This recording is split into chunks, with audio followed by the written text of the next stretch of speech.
오늘 뻐꾸기 주제 말씀 주신 것처럼 골디락스와 빅피처입니다. 자, 앞으로 시장 전망에 대해서 해석들이 엇갈리고 있는 것 같습니다. 좀 희망을 가지고 강의를 들을 수 있을 것 같은데요. 바로 이어가 볼까요? 네. 이게 제일 중요한 거라고 생각합니다. 왜냐하면 여러분들이 뭘 쌓아 올리더라도 이 밑단이 네. 기반이 탄탄해야 무너지지 않는 것인데, 사실 우리가 그동안에 뻐꾸기 주식 통해서 5월 셀인메이가 아니라 바이인메이라는 얘기를 미리 말씀을 드리고 시장은 올라섰고요. 반격의 시간을 넘어서 진격의 시간, 그리고 우리는 돌격 앞으로라는 얘기를 해드렸고요. 지난주에는 서머랠리의 서막이었고요. 이번 주는 골디락스와 빅피처입니다. 자, 시작하시죠. 골디락스와 빅피처인데, 이 골디락스는 그냥 뜨뜻미지근한 거라고 보시면 돼요. 근데 전체적으로 경제 상황이 이렇게 좋은 상황인데 물가 압력은 크지 않은 이런 상황인 거죠. 근데 이거를 우리가 우리 지금 주식시장과 좀 매치시켜서 좀 보면 지금 이런 겁니다. 이건 뜨겁지도 차갑지도 않은 그런 건데, 고용은 여전히 호황이죠. 잡히고는 있지만. 네. 그러니까 금리를 가파르게 내리기 힘들고, 반대로 물가는 조금 인플레이션은 좀 잡히고 있는 거죠. 그죠? 앞으로 좀 더 잡힐 것이고 좀 더 내려갈 것이고 어느 정도 종착지에 막바지에 와가고 있는. 그렇기 때문에 또 강하게 금리를 이전처럼 공격적으로 올릴 이유도 좀 없어진 거죠. 그런 상황에서 결국에는 좀 빠지게 금리는 내려가게 될 거니까 그런 뜨뜻미지근한 상황이 이뤄지고 오르고 내리고를 반복하겠지만 저점을 계속해서 높여가는 이런 우상향의 호황 상태가 이어질 것이다라는 거를 여기서 그냥 이런 식으로 여러분들이 정의하고 보시면 되겠고요. 이 빅피처는 제가 올해 1월 달부터 2024년까지 어떤 큰 그림이 이제 서서히 시작된다라는 얘기를 드렸으니까 이걸 보고 가시면 됩니다. 자, 그러면 이번 주는 두 가지를 먼저 한번 살펴봐야 되면 CPI하고 FOMC. 그런데 이거 먼저 한번 보실까요? AAII. 그러니까 개인 투자자들의 어떤 심리를 잠깐 한번 보시자고요. 이 AAII는 개인 투자자 협회, 그리고 보시게 되면 요거예요. 개인 투자자 협회하고 그다음에 개인들의 센티먼트, 그러니까 심리를 합한 거를 가지고 시장의 어떤 방향성과 분위기를 좀 보자는 거예요. 잘 보시게 되면 검정색 선은 S&P 500입니다. 이렇게 상승하고 있죠. 그런데 잘 보시게 되면 빨간색은 여기 보시면 베어리시고 그 다음에 녹색은 블리시예요. 그러니까 시장이 좋지 않은 게 이렇게 올라왔다가 베어리시가 이렇게 좀 빠지고 있는 거죠. 그러면 시장 올라온 거고, 녹색은 블리시예요. 그동안 굉장히 안 좋다가 이제 반등이 나오고 있는 거죠. 자, 그런데 여러분들 여기서 과거 한 사례만 보시게 되면 이렇게 크게 벌어졌던 사례들이 있습니다. 여기는 2008년 금융위기 때고, 그죠? 지금도 크게 벌어졌죠. 크게 벌어졌다가 이게 좁혀질 때, 이 심리가 좋아지고 호전되고 할 때 오히려 큰 성과가 있었어요. 그걸 여러분들이 주목해서 보시면 됩니다. 지금, 그리고 앞으로 시장이 더 뜨거워질 이유는 뭐냐? 그런 얘기 아까 잠깐 드렸는데, 보통 개인 투자자들은 바닥에서 주식을 못 삽니다.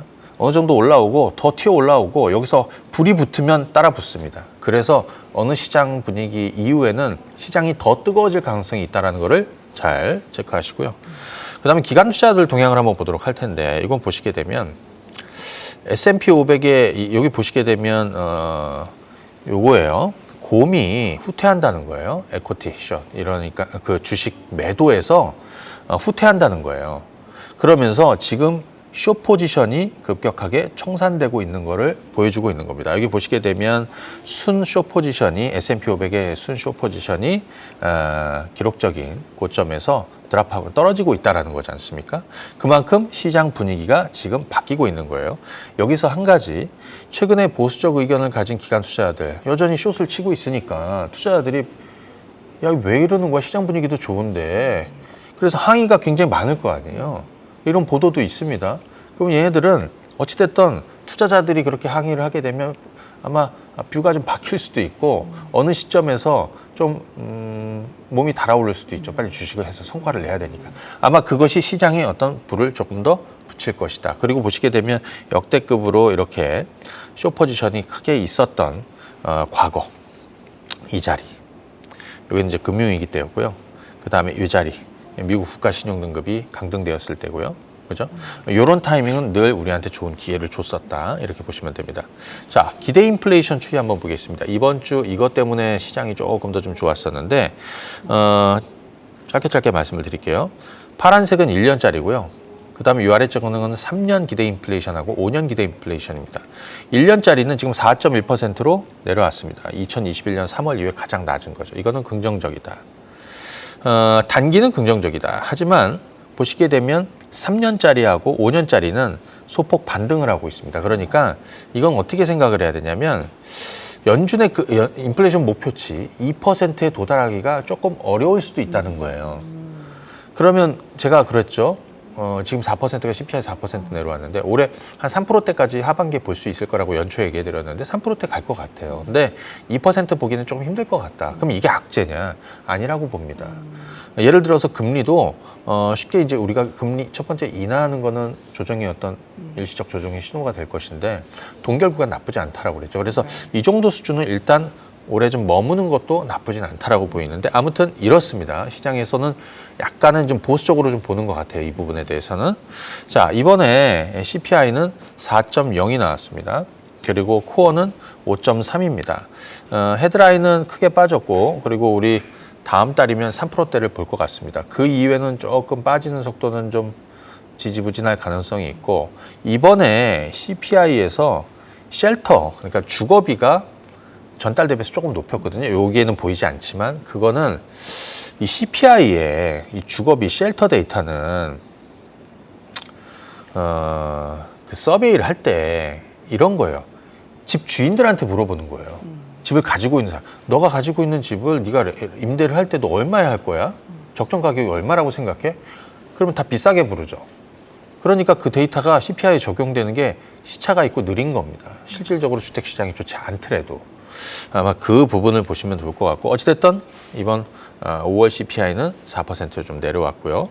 자, CPI 발표한 다음에 시장의 뷰가 어떻게 변했는지 잠깐 한번 보게 되면 이거는 블룸버그 통해서 기사 내용이었는데 제가 한번 잡아왔어요. 발표 전에는 금리 인상에 대해서 퍼즈, 그러니까 잠시 일단 중단할 것 같다였는데 CPI 발표한 다음에는 풀스탑, 완전히 금리 인상은 멈출 거라고 전망을 하고 있습니다. 지난주에 이 잡리스 클레임스 점프라는 것이 신규 실업수당 청구 건수 이건데 그게 실업수당 청구 건수가 크게 점프를 했다. 지난주에 26만 건이 넘어갔잖아요. 이거에 CPI 발표하다 보니까 일단 시장에서 전망은 일시 중단이 아니라 완전히 금리 인상을 멈출 거라는 전망이 나오고 있다라는 거예요. 자, 이거 한번 참고하시면 되겠고. 자, 그러면 요거 전망을 한번 드리면 1월 우리 뻐꾸기 주식에서 올해 CPI 전망을 제가 드리면서 하반기에 3%대 CPI를 보게 될 것이다. 다음 달이면 볼 것 같습니다. 근데 실제로 1월 달에 이런 얘기 해드릴 땐 여러분들이 참 의아했을 텐데 그게 현실로 되고 있으니 그걸 잘 체크하시고요. 이제 곧 3%대 진입할 겁니다. 근데 올해 2%대 진입은 좀 어려울 것 같습니다. 하지만 이거에 대한 내용은 아까 말씀을 드렸고요. 이것도 연계된 내용이 하나 있어서 좀 보게 되면 이번 블룸버그 서베이에서 288명을 대상으로 해서 물어본 거예요. 언제쯤 2%로 떨어질 것 같냐고 CPI가. 그랬더니 8.7%는 1년 안에가 8.7%고요. 2년 안에가 45%다. 뒤집어 얘기하면 올해는 좀 얘네들도 어렵게 본다라는 거죠. 예, 자, 이렇게 전망할 수 있고요. 그다음에 진짜 중요한 건 6월 FOMC 리뷰를 지금부터 한번 해보도록 하겠습니다. 자, 자신이 없으면 목소리가 커지는 법이다. 이건 뭐냐면 파월의 기자회견을 보고 그냥 제가 써놓은 거예요. 뭐냐? 잘 모르겠다는 거죠. 닉 티밀하우스 기자가 물어봤습니다. 점도표 보니까 금리 어차피 올릴 건데 두 번이나 올린다고 했는데 금리 왜 동결했냐? 차라리 이번에 그냥 올리지 왜 동결했냐?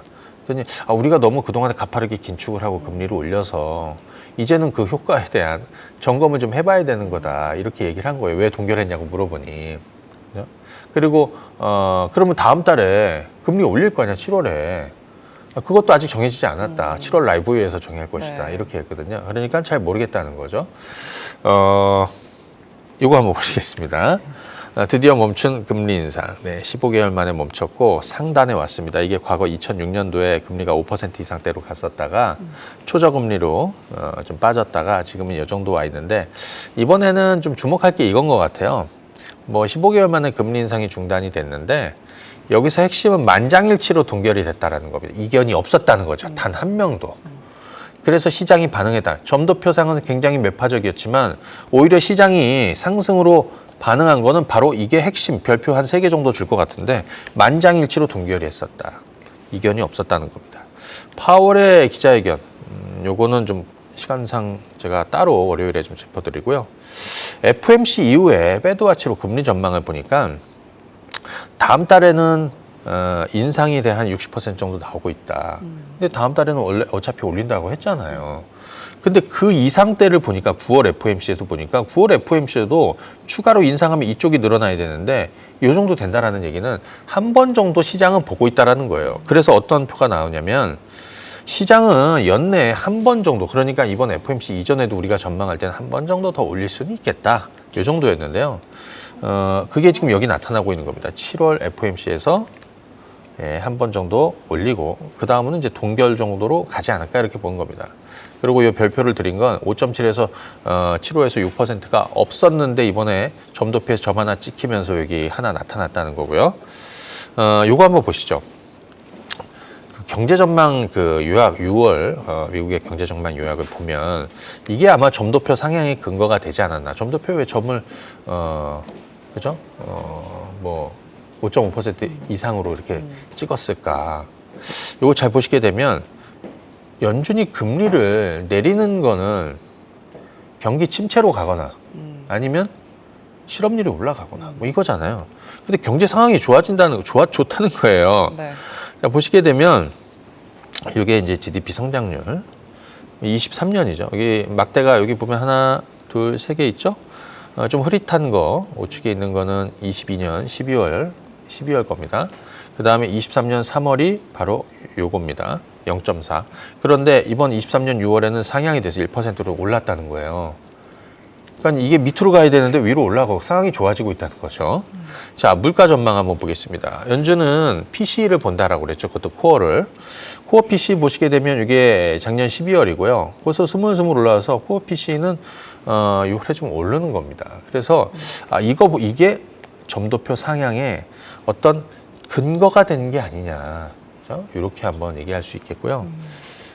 이거 잠깐 한번 이번에 점도표 보시게 되면 18명 중에 12명이 5.5% 이상을 찍었습니다. 이렇게. 물론 아까 패드워치로 봤을 때는 조금 다른 의미도 있고, 그리고 여기서 금리를 올해 2번 더 인상한다라는 것보다는 이거는 좀 다른 해석을 좀 해야 된다라고 생각이 들어요. 자, 그럼 이제 그게 어떤 해석이냐? 제가 한번 정리를 해볼게요. 이제는 얼마나 금리를 더 올리냐 하는 이런 관점에서 벗어나야 된다. 그거 별로 중요하지 않아 보입니다. 이제 지금 수준에서는. 이제는 얼마나 오랫동안 높은 금리를 유지하느냐. 그래서 higher for longer라고 그래서 얼마나 높은 수준을 오랫동안 유지하느냐. 앞서 올해 금리를 2차례 올릴 수 있다. 점도표에서 있다는 점도표가 상향이 된 거는 그거는 금리를 2번 올린다라기보다는 높은 수준의 금리를 앞으로 유지할 가능성이 있다는 걸로 해석을 해야 된다는 얘기 해드렸잖아요. 자, 우리는 연초에 올해 마지막 금리 인상 이후에 첫 금리 인하하는 그때까지는 시장이 강세장을 유지할 거라는 전망을 제가 드렸습니다. 첫 금리 인하는 어찌됐든 악재가 될 것이다라는 얘기죠. 그것이 약세장으로 본격적으로 하락장으로 가는 신호라기보다는 일시적 조정장. 뭐 금리 한두 번 더 내리면 그때서부터 다시 오르겠죠. 네, 이렇게 보시면 되겠고요. 그래서 이거를 미리 반영해서 강세장이 시작될 거라는 거를 연초부터 말씀을 드렸고 지금 강세장이 이어지고 있습니다. 여기 보시게 되면 스킵, 퍼즈, 스탑, 컷. 이건 뭐냐면 건너뛰었죠. 퍼즈, 한 번 오르고 멈추는 겁니다. 그리고 스탑은 풀 스탑을 얘기하는 겁니다. 완전히 금리 인상을 중단한다는 거죠. 그리고 나서 금리 인하, 컷으로 간다는 건데 여기까지는 시장이 상승할 겁니다. 상승할 겁니다. 예. 지금의 강세장은 스탑까지 랠리를 보일 것이다. 하지만 뭐 첫 번째 금리 인하 시점에는 일시적인 조정이 변곡점이 될 것이다. 자, 지난 5월에 우리는 이 뻐꾸기 주식 통해서 다들 셀인 메일을 5월 초에 외쳤지만 우리는 바인 메일을 외쳤단 말이에요. 그리고 우리는 이제 골디락스 얘기 드렸고요. 자, 화면 잡아주십시오. 골디락스 장세와 함께 2024년까지의 빅피처, 그러니까 내년까지 큰 그림을 제가 올해 연초부터 계속 그려야 된다는 얘기죠. 왜? 올해보다 내년이 더 좋으니까요. 그걸 지금 반영하고 있는 것이고, 지금은 그 수익률 게임을 계속해 나가야 된다라는, 그죠? 그래서 제가 요즘에 장타를 또 많이 치려고 하고 있다라는 얘기도 아까 말씀을 드렸고요. 자, 오늘 뻑뻑이 주식은 골디락스와 빅피처였습니다. 네. 네, 알겠습니다. 연초부터 거듭 강조해 주신 우리는 내년까지 시장을 바라봐야 한다. 골디락스와 빅피처에 대한 강의 들어봤습니다.